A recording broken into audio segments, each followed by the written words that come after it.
were being hospitalized nationwide. Florida had 1,665 ICU beds available statewide. Now we're about 2,500 statewide. So you've seen, a pretty big increase over the last period while we're dealing with COVID. And again, that's because you're trying to flatten the curve, doing things like stopping the non-elective surgeries, which we did to make sure that we had enough hospital space and could cope with the infections. Here's just a little bit of a comparison for what some of the other states are dealing with. Obviously, New York has been hit very hard. So cumulative hospitalizations per 100,000. So this is from the beginning of COVID until the present. Florida's had 14.9 per 100,000. Obviously, New York, you're looking at almost 240, but then Maryland, Massachusetts, Georgia, Ohio in that. And then the ICU of who are currently there, you look at Florida per 100,000, we got about 3.8 Floridians in the ICU. Of course, New York, New Jersey, Michigan, Illinois, we're pretty similar to where California is in terms of the ICU. So and I've been talking with different folks at various hospitals.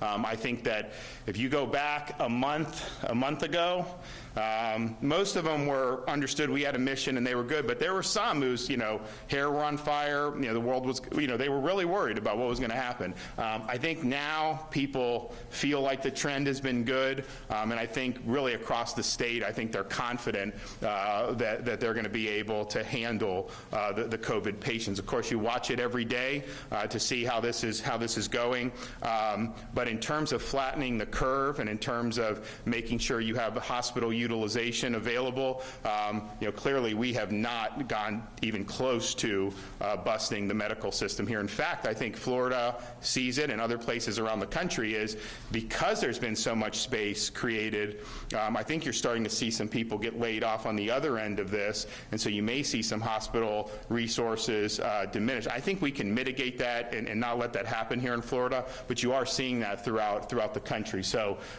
flatten the curve, all about the medical system. That was the number one reason to do it. The people that were kind of in this field, when you flatten the curve, they actually project the same infections to happen. It's just they're more spread out so the medical system can deal with it. So that's what I think has been something that we've been monitoring probably more than any other thing.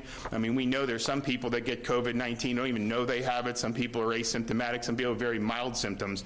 But what about those folks who are going into the hospitals? I mean, that's something that's really, really important. So I think the message is just let's just keep doing what we're doing. But I think the trends in this respect have been very positive.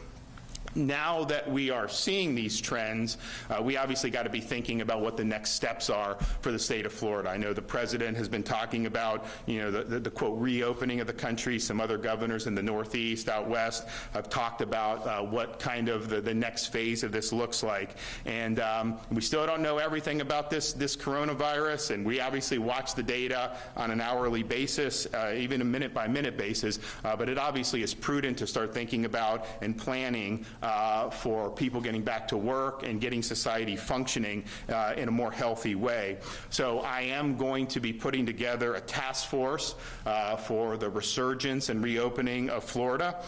We'll release all the names. We're getting everybody on board today. Hopefully I'll have those names out to everybody by the end of the week. But what I want to do is tap into people in elected office, people in business, people who are involved in education and all kinds of things, and get the best ideas about what's the most prudent way to move forward. So I'll be seeking advice and ideas on pretty much everything under the sun: small business, agriculture, restaurants, tourism, large events and conventions, recreation, international travel, K through 12, as well as higher education.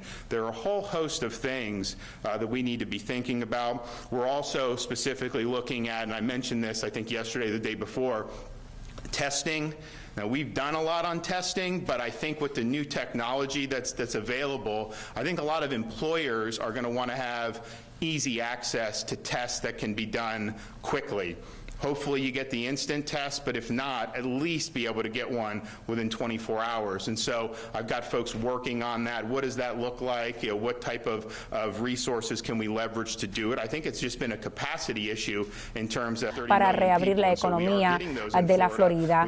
Es la conferencia de prensa del gobernador de la Florida, Ron DeSantis, diaria, que está llevando a cabo sobre una actualización de los esfuerzos en la lucha contra el COVID-19. Ahora comienza nuestra edición de las 5 de la tarde de Telemundo 51.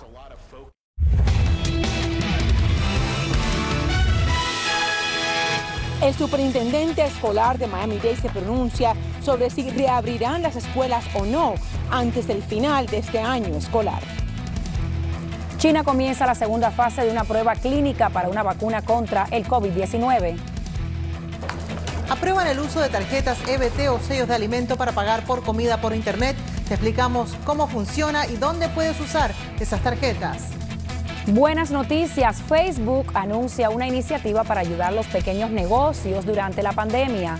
Para los amantes de la tecnología, Apple anuncia la venta de un teléfono que promete no arruinarle su bolsillo. ¿Qué tal? ¿Cómo están? Muy buenas tardes. Gracias por acompañarnos en esta edición de las 5 de la tarde de Telemundo 51. Te saludamos en el estudio Gloria Ordaz y desde su casa, Alejandra Molina. Ale. ¿Qué tal, Gloria? Muy buenas tardes y gracias a todos por acompañarnos a las 5. Llegamos finalmente a la mitad de la semana, pero llegamos también a otra importante cifra en términos de coronavirus. Aquí van los números. A nivel mundial estamos hablando ya de 2 millones de casos confirmados de COVID-19.